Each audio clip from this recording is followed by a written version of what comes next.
kasih atas program Zikra pada hari ini. Zikra hari ini saya difahamkan untuk merasakan betapa macam mana nelayan asnaf bekerja kan. Kalau kita rasa macam mabuk-mabuk tu, mabuk laut kan, macam itulah apa yang nelayan rasa. Jadi insya-Allah kita nampak bagaimana duit zakat tu mengalir daripada membayar zakat, daripada muzaki kepada mustahik. Mewakili koperasi kedai makan Melayu Berhad Shah Alam, memang amat membuka mata lah. Saya pun banyak benda tak experience lagi. Hari ni first time experience naik bot nelayan apa kan. Dan alhamdulillah nampak dari program semalam yang dianjurkan zakat Selangor banyak memberi kesedaran pasal kepentingan memberi zakat sebenarnya, dan memang disalurkan secara telus lah. Hari ni memang banyak buka mata lah.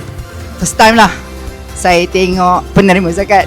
Sebab saya cikgu sekolah, kita nampak kesusahan pelajar. So daripada saya rasa kita patut bersyukur dan tuan-puan, walaupun dikategorikan sebagai miskin, tapi dalam Islam orang miskin lebih ramai dalam syurga. So anda yang memberikan kita peluang untuk berada di syurga bersama-sama. Sorry, sebab sangat saya tengok hari ni. Terima kasih.